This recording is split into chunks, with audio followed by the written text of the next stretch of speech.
Hello! Wow, I look like hell. Anyway, hi!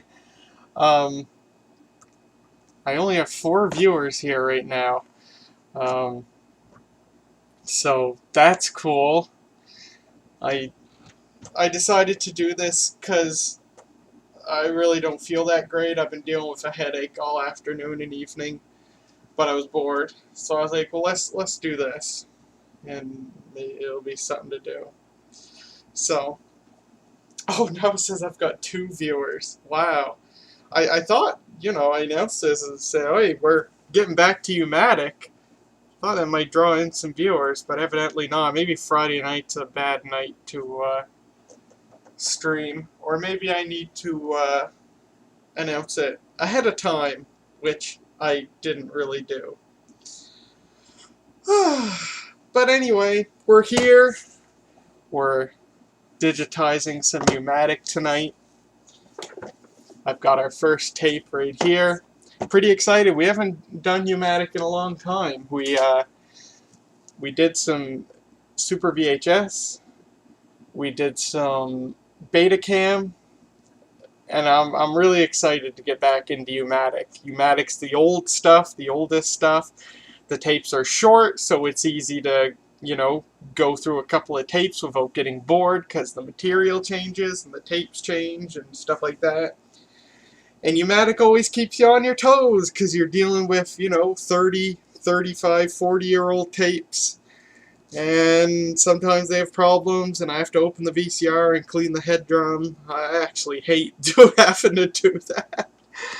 But, anyway, yeah. Yeah! I heard the news! I heard it on, yesterday, I guess, is when I heard it. I saw it on Facebook. It's so sad, but you know what? A freaking career well worked. Steve Murphy has been a staple of my entire life. He, like, 6 generations of humans watched him on television. And he's been a public figure for my life, for most of the lives of people the age of my parents. He frickin' deserves it. Sad as hell that he's going. For some, I thought, for the past several years, I thought, geez, he must be, getting near the end. But he just kept going and going, and then I thought, well, geez, maybe he'll be like Lloyd Robertson and just keep doing it into his 70s, and then he'll leave. But no, I think he's like 60 or 61, and he's decided he had enough. He referenced, as he put it, the accelerated pace of the news in the last couple of years just because of the pandemic and everything. And no, I'm gonna be sad. A staple of my entire life, Steve Murphy. But good on him, man. He deserves it 110%.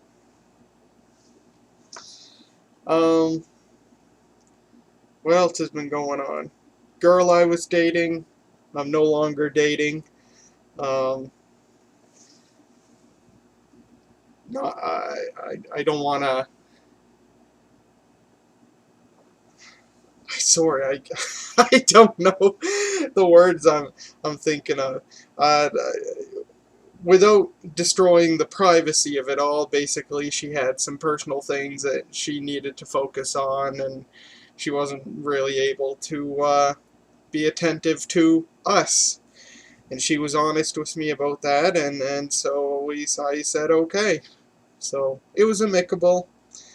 Maybe we'll cross paths again someday. Maybe we won't. Whatever. It was fun while it lasted, though. I'm glad I met her. So that's that. That's been going on. Today, the last couple of days, something really exciting I've been working on. For the first time in 15 years, the frog has a new tank. For 15 years, his whole life, I've had him in this horrible tiny tank, and I really wasn't keeping great care of him. And it's all my fault. I didn't know what I was doing when I was a kid, and then when I was an adult, I became busy and exhausted all the time. And finally this week I was like, he's 15. I owe it to him to at least make whatever life he has left better than what it has been up to this point. So I dug out Mom's old 10-gallon tank. He was originally in a 5-gallon. Dug out the 10-gallon tank, which we used like 16, 17 years ago, and haven't. I guess we last used it probably 13 or 14 years ago. And cleaned it all up. I bought a new filter on Amazon. Um, yeah, the light. Well, I can. No, I don't want to turn the light on. I'm trying to keep the day-night cycle, and if I turn the light on, he's gonna freak out and stuff. But yeah, he's got a real aquarium that's full of water, and he's got tons of space. And so far, he's doing okay. I've been a little nervous because he's 15, and I figure the shock of changing aquariums into an aquarium with twice as much volume and triple the depth for the first time ever is either going to be the best thing that's ever happened to him, or it's going to kill him. So I'm taking a risk here, but either way, I'm doing it in the name of giving him a better environment. So far, he's doing okay. He ate half a nightcrawler after I got him settled in, which is a big meal. I haven't given him a nightcrawler in a couple of years. And yeah, he's been doing okay. Not singing yet. He did sing a little bit last night, but he hasn't yet tonight. But anyway, hopefully that goes well.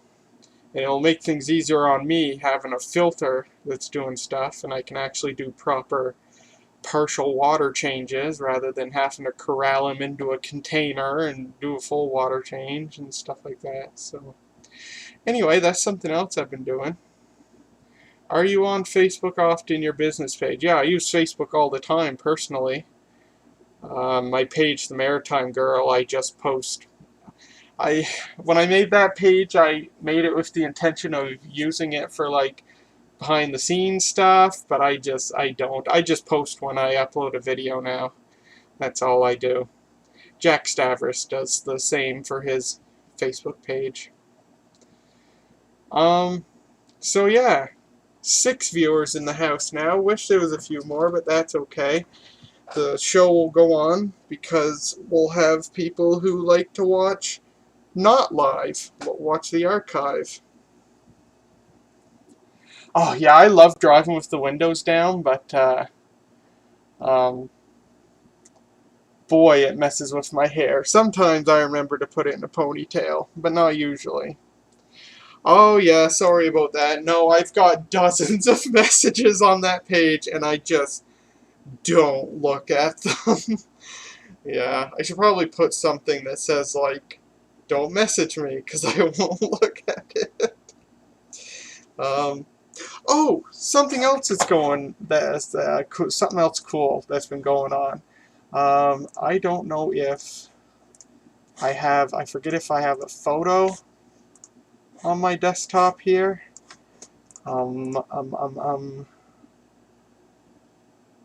No, but I brought another VCR home. As you guys know, for the Betacam transfers, I've been using the Sony PVW 2600 Betacam SP playback VCR.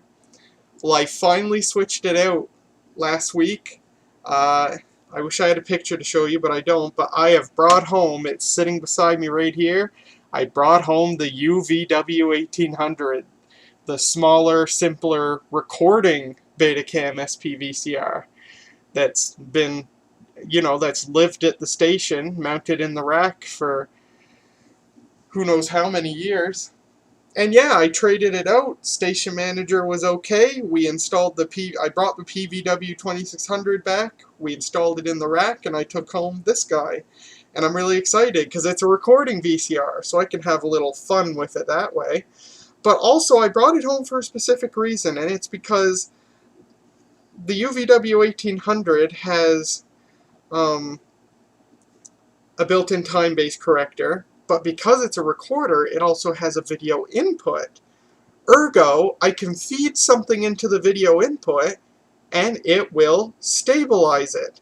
Apparently it won't time-based correct it. Someone who's smarter than I am on this stuff corrected me on that.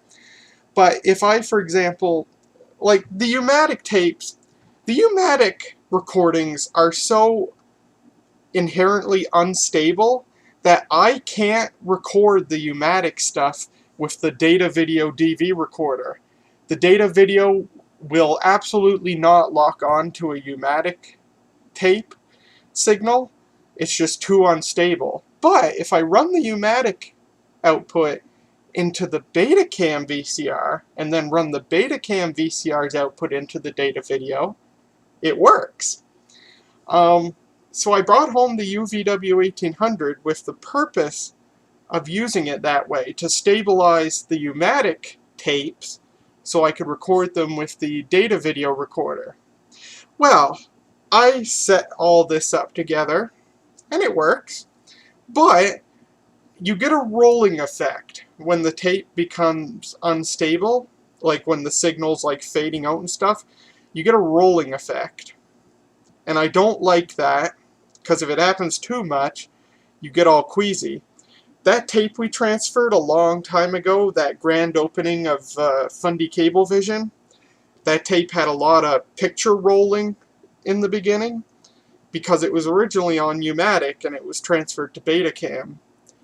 And the U-Matic signal was really unstable, so the Betacam dub that we digitized it from had a lot of picture rolling in it, and it's kind of queasy, and that's why I have yet to upload it to the CHCO TV YouTube channel as an archive installment, because it's kind of gut-wrenching to look at. It makes you sick to your stomach. There's a lot of picture rolling there. I'm going to have to digitally stabilize it. I'm going to have to put it in my video editor and field by field shift the video vertically, and it's going to take a long time. And I started doing it quite a while back, but I haven't finished yet, which is why that video hasn't been uploaded yet. But that is a drawback of either copying U-Matic to Betacam or using Betacam as a inline picture stabilizer.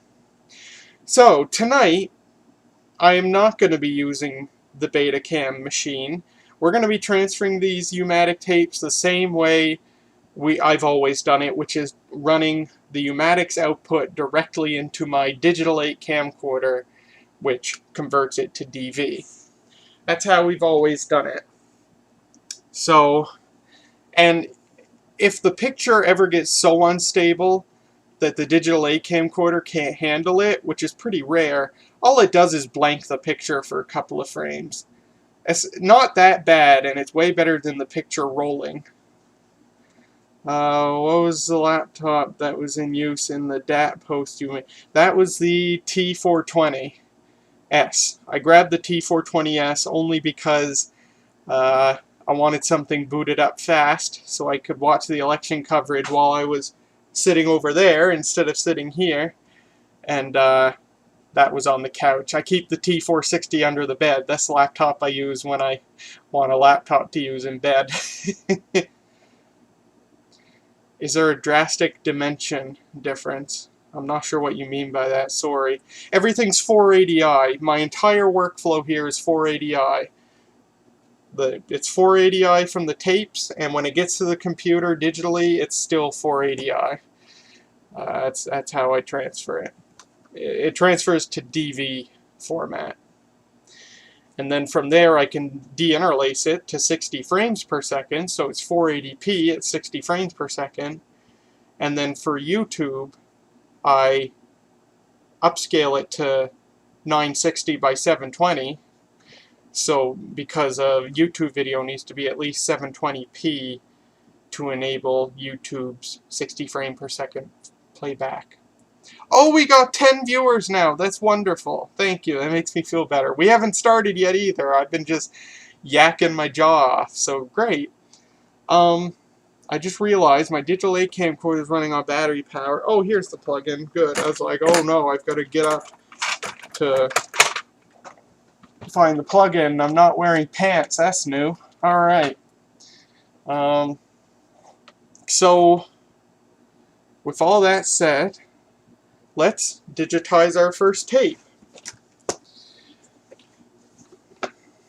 Here's the... there we go. There it is. Cable 10 Fredericton, tape number 30-022, recorded December 17th, 1990. The show was City Watch. The subject is City Planning Committee.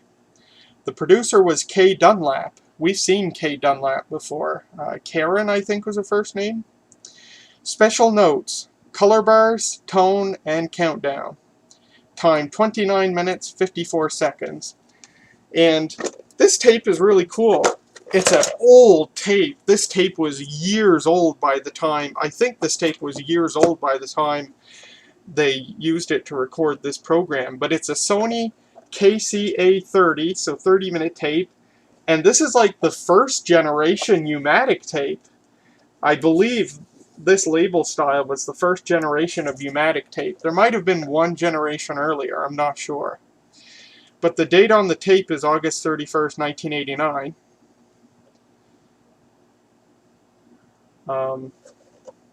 But there it is, and it's kind of funny. The tape advertises the benefits of U-Matic on the label here. Mono, stereo, dual language, color. Oh no, these aren't advertising. This is where you'd put a little check mark. But there's no checkbox. It's just bullets, which is weird. Mono, stereo, dual language, color, black and white. And weird thing about the recording on this tape, I have never seen this on any tape we've done to date. The vertical blanking interval is effed up on this recording. It's just good enough that the digital 8 camcorder can lock onto the signal. But when you play this tape and I put the horizontal vertical delay on the PVM, there's like almost no vertical blanking interval. It's just noise. I've never seen that before. I don't know if they recorded this on a malfunctioning VCR or something in the chain between the camera and the VCR was effed up and injected a really barely serviceable vertical blanking interval, and it's really weird, and I will show it to you here. Let me get our thing up here.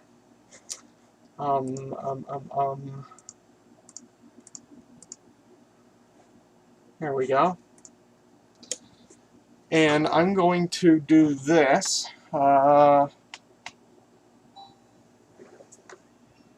See if this works.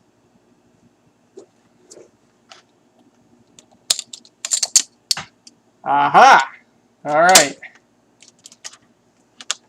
So, oh, I've got a knot in my DV cable here. Alright, so turn that on. Turn that on. Put in our tape.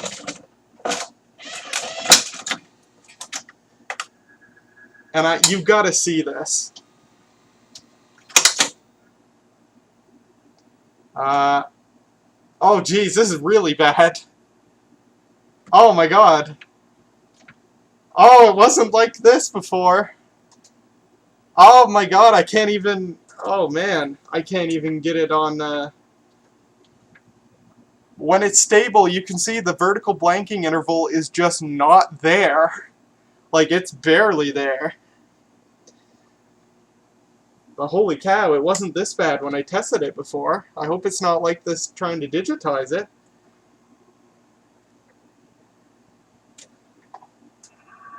Oh.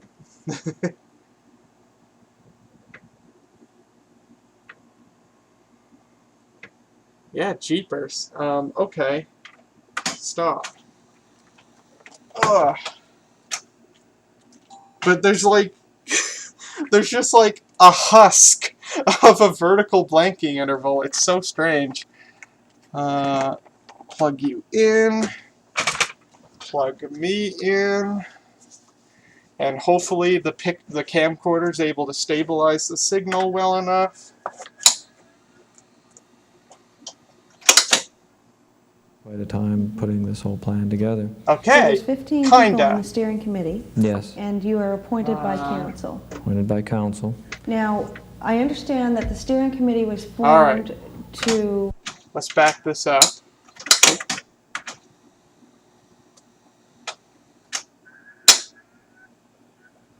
Oh, the tape's really tight too. It barely rewinds. Also, it's clogged the head drum twice. So we may have a head drum clog before we even finish digitizing it. I hope not. I'm not in the mood to take everything off the top of this thing and open it up. But let's find out.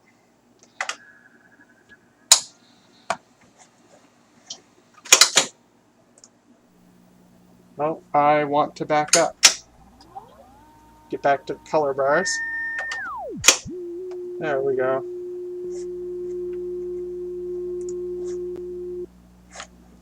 Everybody can hear okay, hopefully.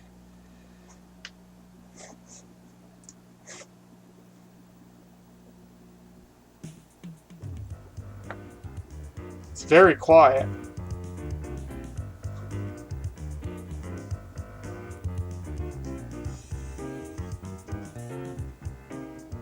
Oh, Kelly, not Karen. With me in the studio tonight is Jake Rudolph from the City of Fredericton Planning Department, Cecil Freeman from the Steering Committee for the Municipal Plan Review, and Bob Robertson, also from the City Planning Department.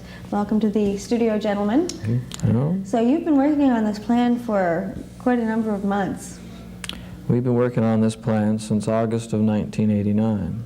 Is that right? That's And a we've long had time. some 50 meetings plus 12 public meetings. So our committee of 15 people spent quite a time putting this whole plan together. So there's 15 people on the steering committee. Yes. And you are appointed by council. Appointed by council. Now, I understand that the steering committee was formed to prepare the plan, more or less. In preparation for the plan, they formed this committee. And I'm wondering, after the plan has been completed and approved by council, what is your role from that point? Watch City Council on Monday nights. The role of the steering committee is to basically do the technical background reports that the Community Planning Act require, and to put together a municipal plan to be adopted by the City of Fredericton. The City of Fredericton can either adopt all the plan that we provide them in whole, or it can take out part of it, or it can redo the whole thing. But we've been asked to work as a group. It's not good. City. I'm a citizen at large, or a large citizen. And there are people that represent the university, Chamber of Commerce, the Planning Advisory Committee. There's 2 councilors on the committee. And what we're trying to do is represent a wide range of the citizens of Fredericton, so that we are in essence part of the public participation process. There are at least 15 citizens that aren't staff people, that aren't paid by the City of Fredericton, that have been spending hours and hours and hours talking to people and meeting and trying to put this plan together from a citizen's point of view with the advice and help of the staff. And what this really means is that when we're through, there's been a fair amount of citizen participation simply through the committee, but also what we're trying to do is also say, well, if I represent, then come out to the meetings and tell us whether what we're saying makes sense or doesn't make sense. We've talked about it a lot. Do you understand what we're saying? I think that's probably one of the main reasons for having on the show tonight as well. That's really important, though, too. As Cecil said, it's really a community plan, and it has to be that all the way through the process.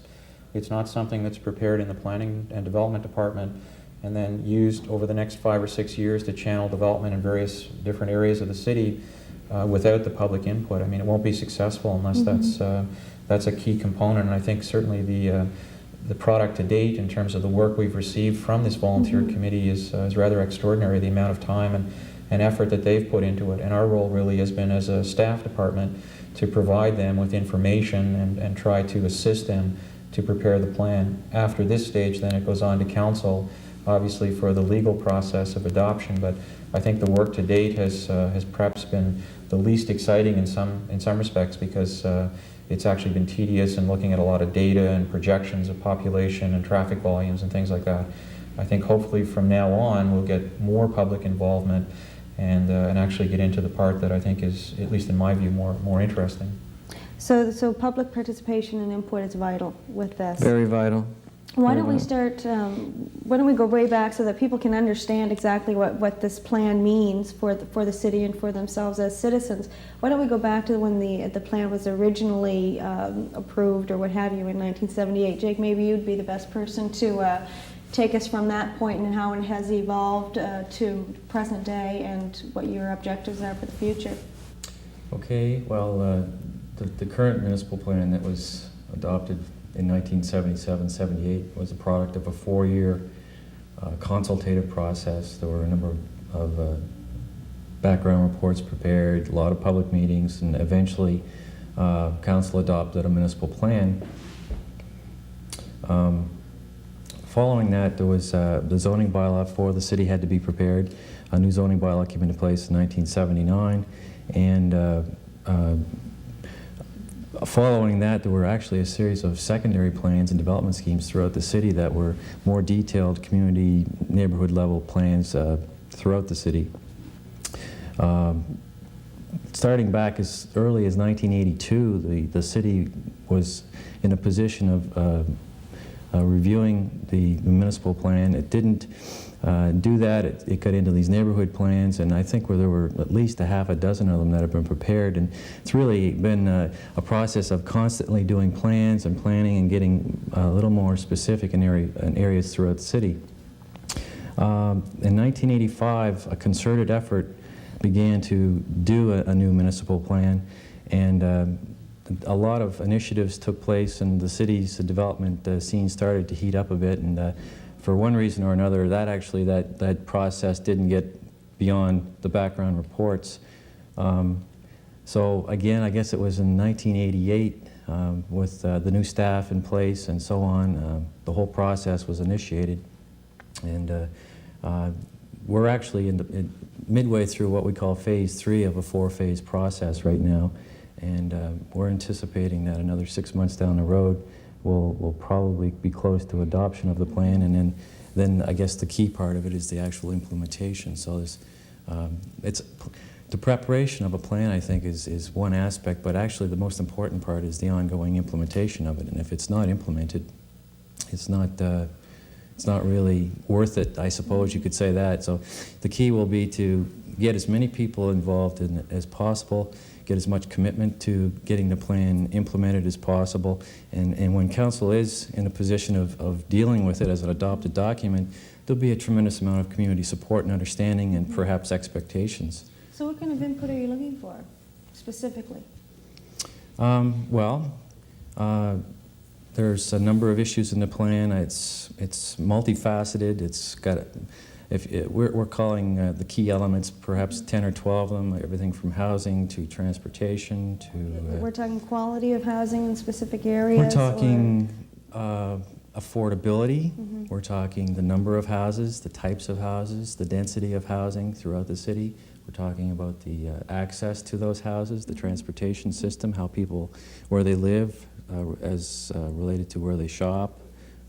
We're talking various aspects of the transportation system, the location of the major streets, existing and future. We're talking about the role of commercial areas, how big they should be, what types of commercial development should be allowed to take place there. We're talking about industrial parks, where they should be, recreational areas. Some of the more interesting aspects of the plan actually pertain to recreation.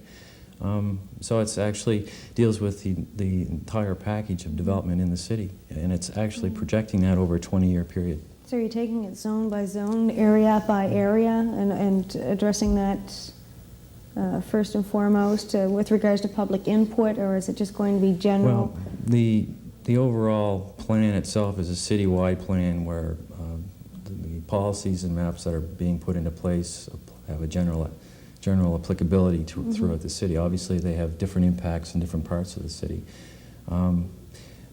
the method of actually gaining public input is to go at the neighborhood level. And in January and February, there's going to be about a dozen public meetings throughout the city at the grassroots level to take the plan into the neighborhoods and let people in the various residential areas of the city find out how the plan may have impact on their neighborhoods and get some feedback as to whether or not the community at large feels that the work that the committee has done to date is acceptable. In terms of context, though, Kelly, I think you raise a good point. The city of Fredericton has seen, as you know, No! approximately $160 million. Oh, man! Ah. Well, it cleared up, but I think that was a head clog.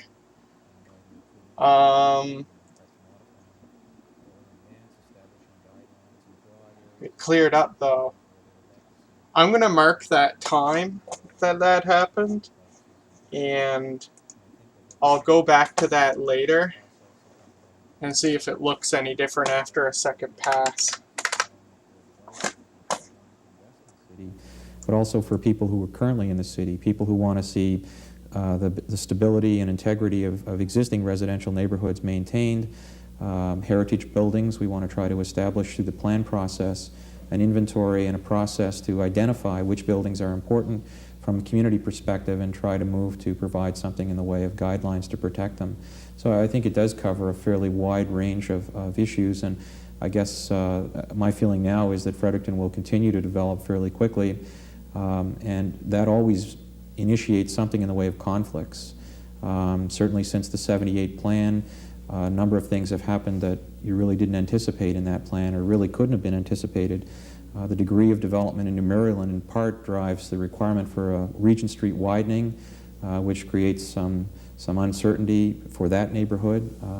And there are a number of other issues that are fairly similar to that. So I guess in a broad sense, we're trying to, through a proactive exercise, establish some guidelines for future development, and also to try to set out some priorities in terms of what we really feel is important about the community, what it is that we'd like to see maintained over the next 10 or 15 years through the life of this plan document. Well, when you're dealing with budgeting for all of these different aspects and areas, I mean, that must be quite a tax to try and have the insight and to foresee what's going to take place in those areas so they can be addressed properly at that time. Well, there's no question that new development will actually require the city be very careful about how it deals with capital expenditures. A new subdivision actually could create a requirement for the city to go in and upgrade roads, for example, to put in traffic signals, to upgrade sewer and water facilities. So I think from a budgetary point of view, it's extremely important that we in advance know which areas are the most cost effective for development and try to encourage development in those areas, or at least be aware of the cost to the extent that council has that kind of information before them when they're faced with a decision, say on a rezoning or a plan amendment or something like that.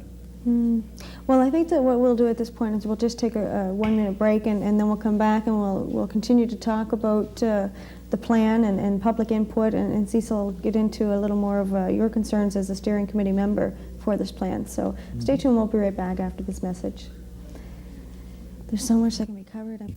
Flawless, fanciful, freewheeling, festive, familiar, funny, brisky, friendly, Fredericton, fun-filled, flowing. You can hear them talking under these commercials. Fishy, photogenic, fantastic, flashy, famous, Fredericton, futuristic, fashionable, flavorful, fancy, flourishing, fabulous, Fredericton. We'll be expecting you. This is cool. Hi, and we're back talking to Jake Rudolph, Cecil Freeman, and Bob Robertson about the municipal plan review. Cecil, I guess you're the person we should talk to next about the role that you play with this plan review. You had mentioned that you've had some 50 meetings and that you are a citizen at large, acting on the steering committee. Can you tell me a little bit about some of the aspects that you've been confronted with, some of the issues and policies that you have dealt with over the last months? Well, I think most of us think of Fredericton as an extremely nice place to live, and we'd like to keep it that way. We like to think of the trees and the river and the heritage and all of those things.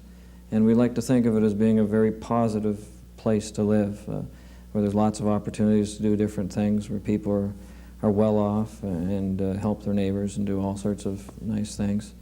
And I think if you look at the plan in that way, when you look at where we spend all our time and working on this, most of us come to it from the point of view of trying to continue to keep Fredericton at its current scale, to make it quite a human place to live, yet allow for all the developments that have been happening lately that will allow for some excitement and some opportunities for our children to grow up with, and some opportunities for us. And I think there's so much room in Fredericton. I don't know if you've traveled a lot, but I've certainly traveled a lot, and Fredericton is the nicest community around, I think, and I think we've got a lot to be proud of. And I guess that's what this committee's put its effort into doing, is trying to think to the year 2010 what we'd like to see in Fredericton, and therefore what kind of guidance can we give a city council that it can pass for future councils as well. Sorry, I got so mentally freaked out for a second when I heard him say 2010. I was like, huh? What? What?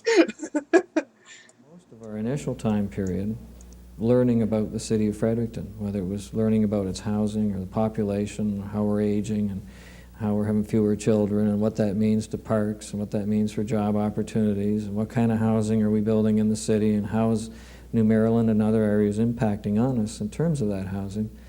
And then we took it to a series of public meetings and asked, with all these reports, are we sort of heading in the right direction? What kinds of directions would you like to see us going? You know, we have our opinions of where we should go, but we'd like to hear from you about it. And we did that, and then we set down a series of goals and objectives that we published in June. And we had another series of public meetings, and we asked, are these goals and objectives and the vision statement that we did, the vision of what it's like in 2010 in Fredericton, what is it? Is this representative of how you would like to see it? Generally, we got very good response to it, very few complaints. We had some issues that come up, and we tried to deal with them.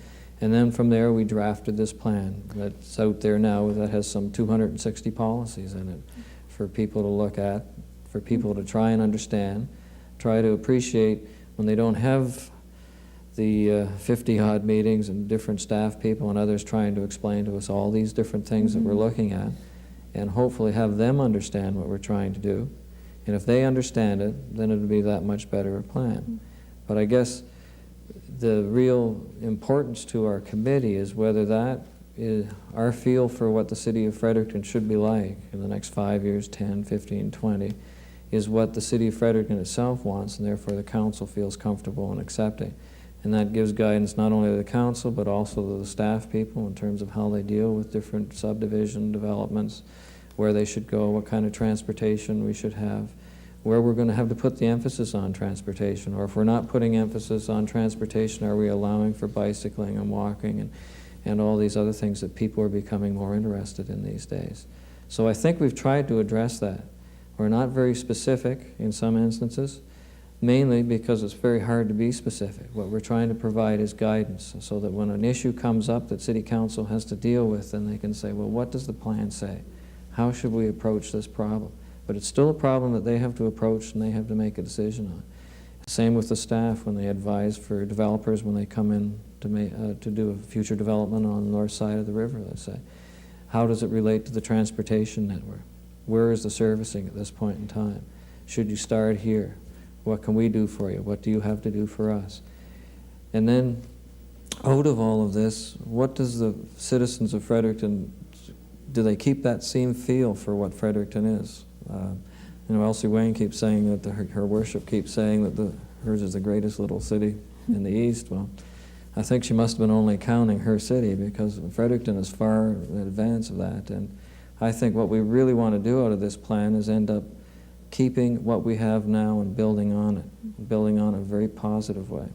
And in some of the very positive ways that we're talking about is, just take housing, for example, not just in terms of providing the housing that we have over the last while, but think about others that are in our community and start to think about affordable housing and what we can do to help in that way. How can we maintain the houses that we have now? Can we maintain them in a heritage context, or we just maintain them in certain different other ways?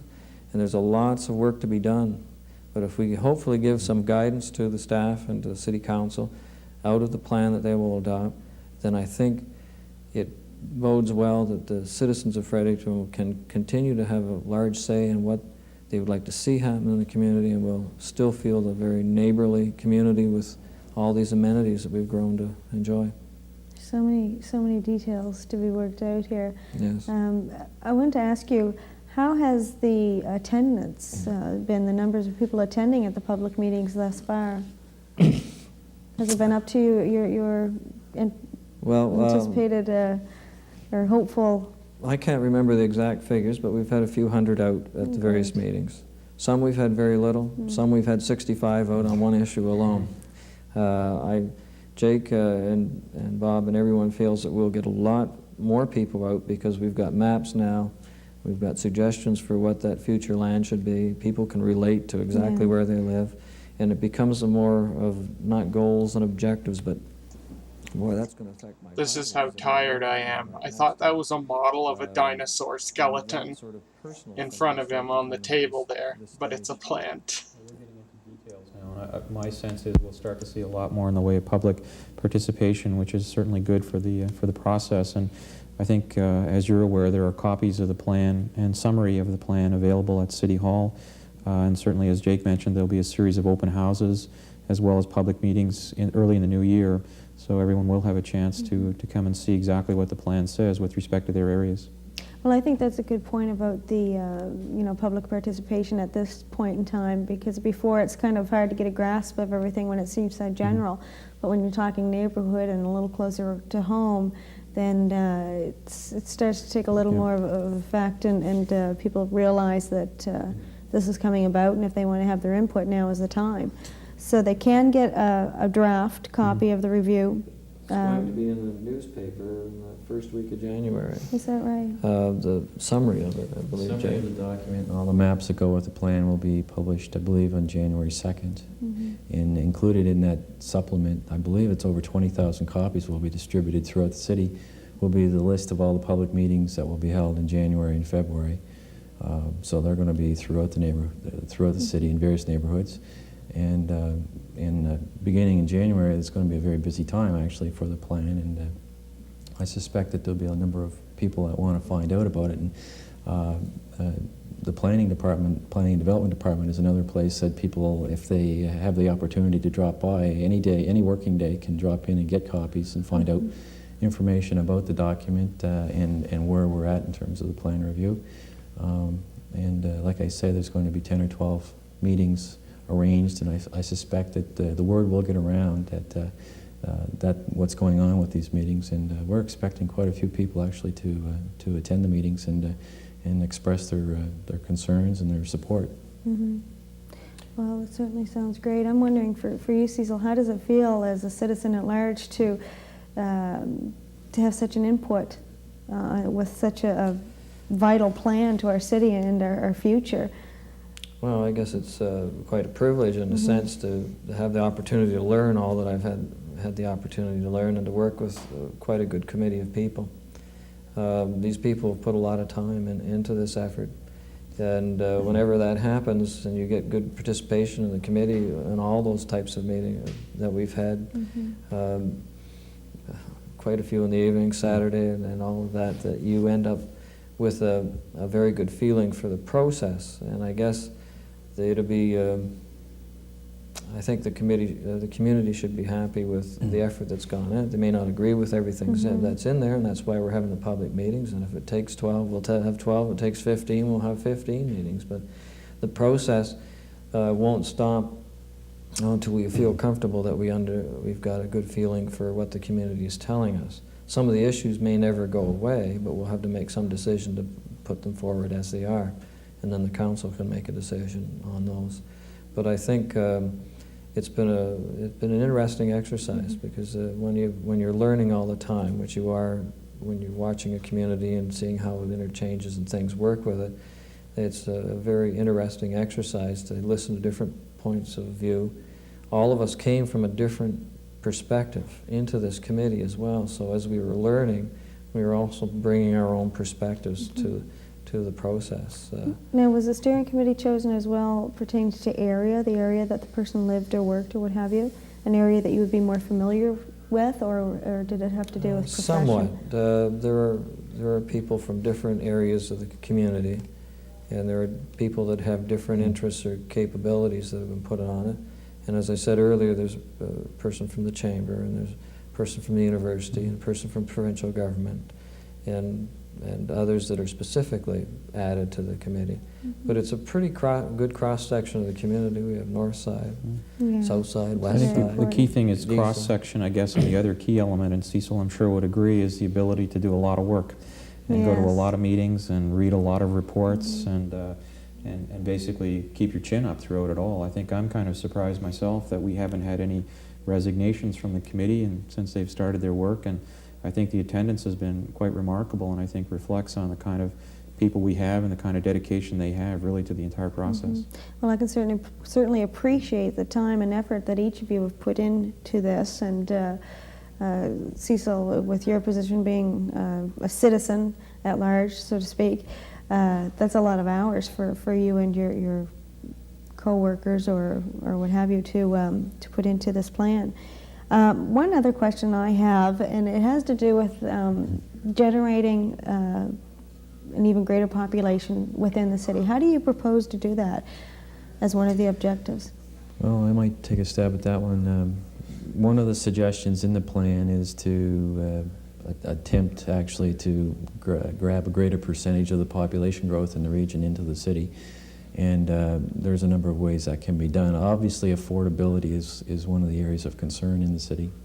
And one of the suggestions is that the size of lots, that the required size of lots for residential areas, maybe it's time to think about reducing those. I believe that actually took place in the 70s. It was reduced, for example, the frontage from 70 feet to 60 feet. And I think if you go to some of the other cities around the Maritimes, you'll see that there's properties that are much smaller. And that allows for more housing to be built in subdivisions and land to be cheaper. And if land is cheaper, more people can afford it. The plan is recommending that greater densities and mixes of housing take place in the city. So there's all kinds of opportunities for people with different tastes and needs and requirements and so on to find a place that suits their situation. So that's the type of thing, I guess, that's one of the examples I can think of that would attempt to bring people into the city.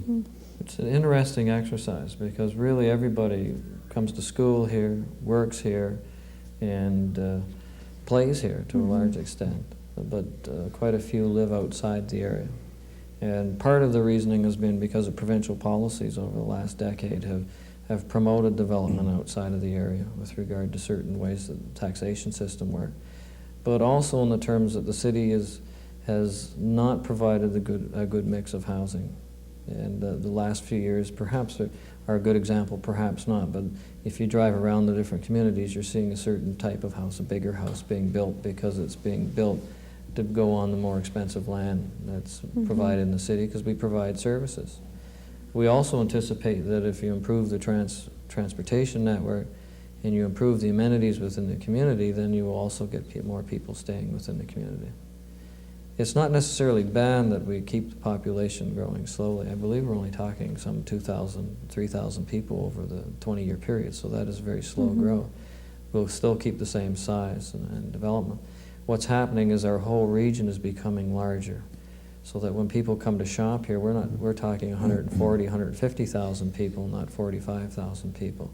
So Fredericton benefits from this. Sometimes it has its problems with regard to places like Prospect Street and Regent and the congestion that is caused there that the city has to deal with. But in other ways, it provides people coming into the community and work for people within the community. I have another question, and I think it's a long-standing issue with the city of Fredericton. And I think, if anything, it might be a budgetary matter, but of course you, Bob, could probably clarify that for me. And the question is, does the city have it in its plans to hire an economic development officer that can oversee this plan and try to keep things running smoothly for it? Well, one of the recommendations currently in the plan is to to actually prepare an economic development strategy. And I think, certainly from my perspective personally, that's the most important priority that we have in the area of economic development. Rather than hire an economic development officer and then try to find a function for that individual, I think it's more important to, as a community, have some real clear ideas as to where we want to go, what industries we want to attract, who we want to target, why we want to bring them here, and really look at it from the point of view of the economic benefits in doing that. And I think our first goal, at least in my opinion, is to prepare that kind of economic development strategy, and then perhaps hire an economic development officer to implement it, or alternatively look at existing staff resources and provide them with a mandate to actually implement that strategy. So to that end, Council has this year included in 1991 operating budget some funds to actually kick that exercise off, and we hope to be able to be in a position to start that within the next 2 or 3 months. Well, it sounds like the ball's really beginning to roll, and you expect or anticipate that the plan will be approved in the fall. Is that right, Bob? End of the summer, early fall, hopefully. Okay, well, that's great. Well, we look forward to the public meetings that you'll be holding January and February, and then ongoing, depending on how far along you get with the plan, and certainly for its approval. And I'd like to once again thank you for coming on the show, and best of luck in completing your plan. You've done a great job thus far. I know it's been a lot of hours and a lot of hard work, and you all should be commended on that. So thank you very much on both counts once again, and thank you for tuning in, and we'll see you next Monday night at 7 o'clock.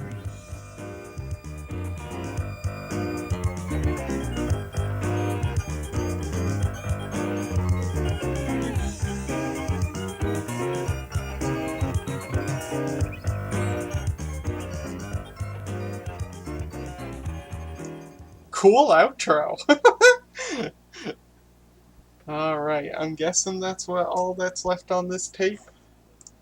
Stop my capture. Situation for future years. Oh, Well, again, it's always sort of a fine line. As Sharon mentioned, usually the amount of work that the return will I don't know what this is. affect the price. So it probably would be prudent.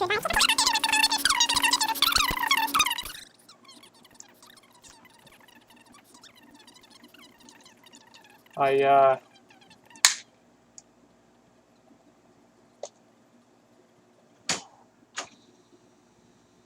I'm not going to digitize that. So I got to go back to the 9-minute mark where that fuzziness happened and see if it's just part of the signal of the tape or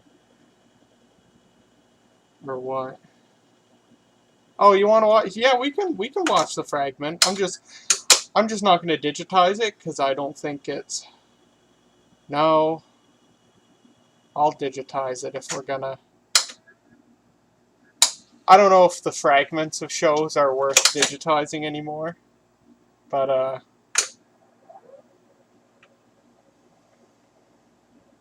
yeah, I'm actually really tired. I might end the stream once we're all done with this tape. Although now more people are coming in, so maybe we'll do one more tape.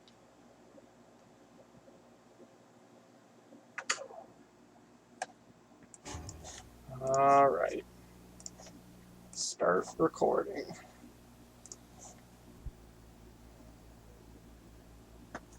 Tax situation for future years. Well, again, it's always sort of a fine line. As Sharon mentioned, usually the amount of work that the return will involve, the number of hours, will affect the price. So it probably would be prudent to advise people to add up their automobile expenses or their gas and oil. Sometimes it involves the tax preparer reclassifying things, but as much organization as you can do before you bring it in, and don't bring Greg the garbage bag. The better price to your tax return will be. And different tax services and accountants charge based on different criteria. It could be schedule-based, as Sharon says, or it can be time-based. Probably it's a good idea for you to find out exactly how the charges add up, because if you realize that you're being charged on a time basis, it probably would be best to go back home and do some sorting before you bring it in. Save Greg some grief. Sometimes it's more beneficial for them to do their own totaling and sorting as well, because they know what they spent and they know what items they relate to. Sometimes those bills are... This show and the one we just finished have the most plain sets I've ever seen. And I know in our company this is something that we spend a great deal of time training our staff in, and this type of service and the feedback that goes between the town. That was the end of the tape. Now I gotta go back to the 9-minute mark. There was something I was gonna say, but I forget what it was. Anyway.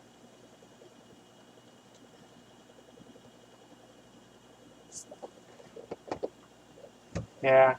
I have a bad habit of that, of like resting my face on a bottle by like sinking my teeth into the cap.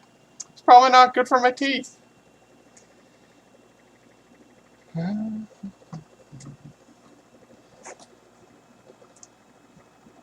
am trying to think of what I was going to say when I had the chance. And I gotta rewatch this part of this tape here. Right here.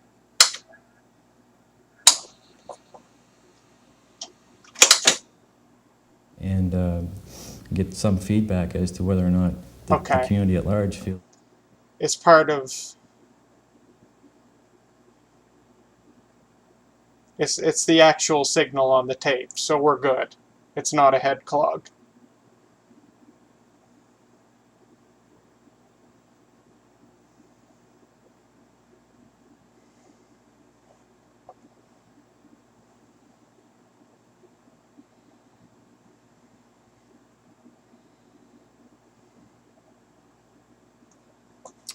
Alright.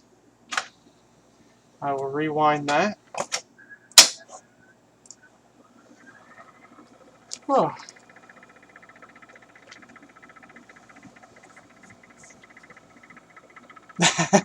We don't have DoorDash, but I really appreciate that. We don't have any of that stuff. We don't have Uber. We don't have anything. No market for it. We're too small of a town.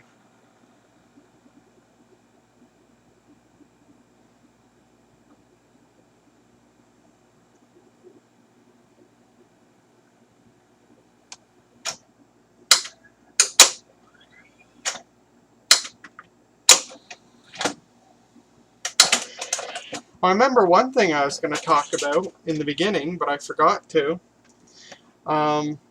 Today, someone I know informed me that they have a quote-unquote old Power Mac that I can have if I want. So I hope tomorrow I can go look at that. That's all the information I know, is that it's an old Power Mac. Could be a G3, G4, G5, something really old. I don't know, but I'm super excited to go look at it, that's for sure. Alright, so we got through that tape, and I think I got a second wind now. I was literally starting to fall asleep through the middle of that, and again, it wasn't exactly the most exciting material. The signal held up despite the almost lack of a vertical blanking interval. There was a couple places where the image jumped by a few lines, a few scan lines, but on the whole, it looked fine. Alright, here's a cool tape. Take a look at this. FCTV, Fredericton Community Television. So this is from the earlier mid-80s, before Fundy Cablevision bought Fredericton Cablevision. Yeah, that's the first tape we've done tonight. So this is old. Actually, this is from '85. It's got the date right on it. Easter Seal, 60 seconds. Try Hugs, Not Drugs, 60 seconds. November 1985. Nassus Lions Club. I am probably pronouncing that wrong. It's a First Nations word. N-A''SIS. Fredericton Community Television. They reused a commercially produced tape from Arts and Entertainment Network. So the tried and true activity of reusing tapes that were shipped to them with commercials on them was going on even back then. I think this is a very, yes, it is a very short tape. It's a 3M UCA 10. So 10-minute tape. So,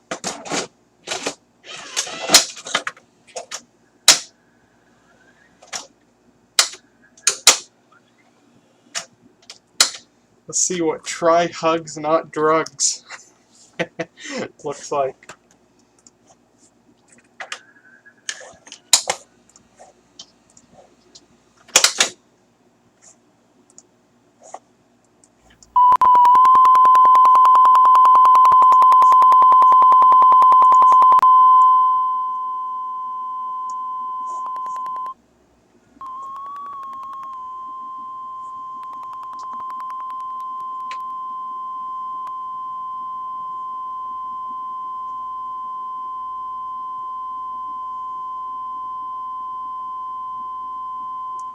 This was clearly recorded on some very old equipment.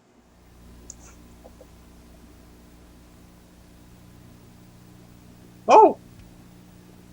What the heck is that? That's a weird test card. Huh.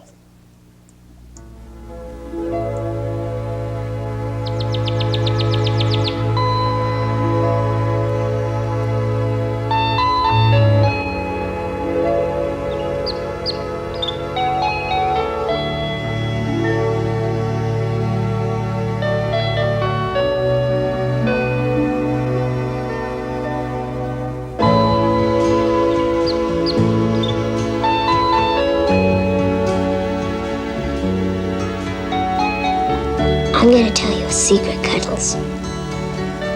When I grow up, I'm gonna be a doctor, an animal doctor. Dad says I'll have to go to school for a long, long time. I know it's gonna be hard, but I'm gonna like it. I'll make it one way or another. You can help make a dream come true. Back a fighter with Easter Seals.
There are more than 300,000 children in North America between the ages of 6 and 12 who are chemically addicted. And that figure continues to grow. Try hugs, not drugs.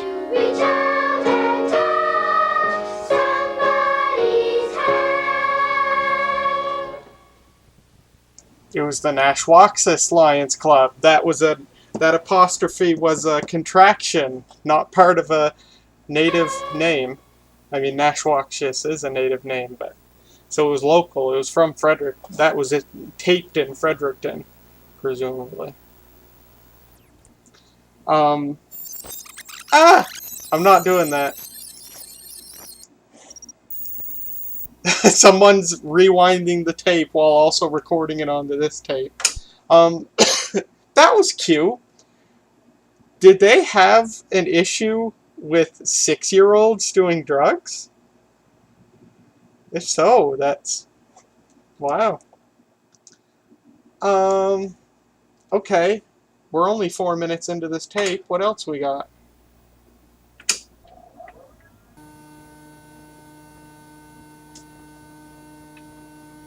Possibly nothing? Ah! Okay, let's see what this is.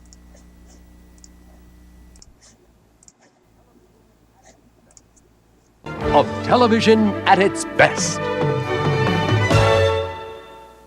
Oh, it's what was originally on this tape. Well, that was a non-recording.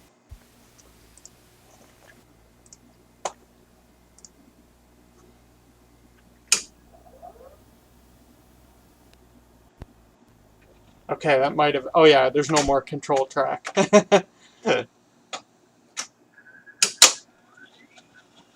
I'll fast forward here, make sure we got everything. Well, that was fun. Not particularly cool with like station IDs or anything like that, but a cute commercial about 6-year-olds who are addicted to drugs.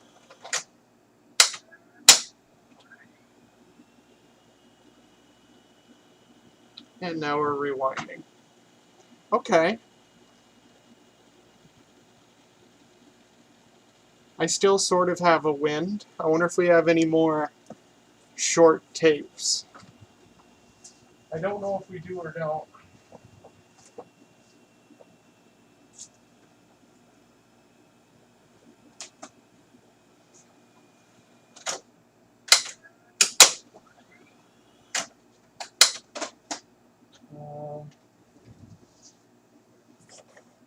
Hold on a sec.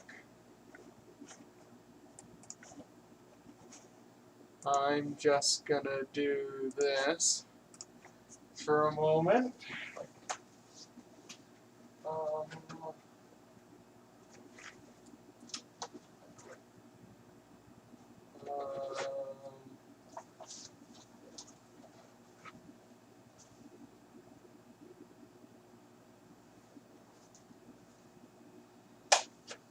Ooh, more Labatt relay highlights. I might... Everything else is a 60-minute tape except for that one 30-minute tape, so I think I'll call it a stream.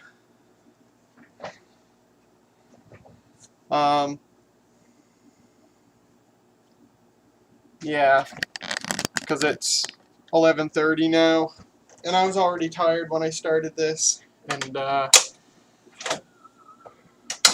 I'm still dealing with a headache. I've got enough Tylenol in me to make it sort of bearable now, but yeah, so we'll call it a stream. We got 2 tapes in. That was pretty good. Viewership picked up after a little while.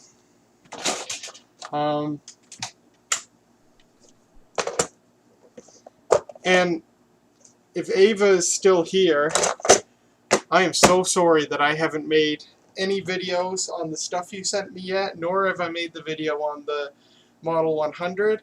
I have been so busy doing stuff, like starting the DAT transfers and getting the new aquarium for the frog set up, and all manner of other stuff. The stations needed me for bingo the last couple of weeks, so that's been added to my plate. I'm just exhausted. So I haven't done any YouTube video production in a long time, but I hope to sooner than later. But anyway, yeah, that's it. So thanks for coming out tonight, checking out some cool old community television programming with me. And we'll all be back here hopefully in the near future to watch some more. So thanks a bunch, and I'll see you guys later. Have a good weekend. Bye.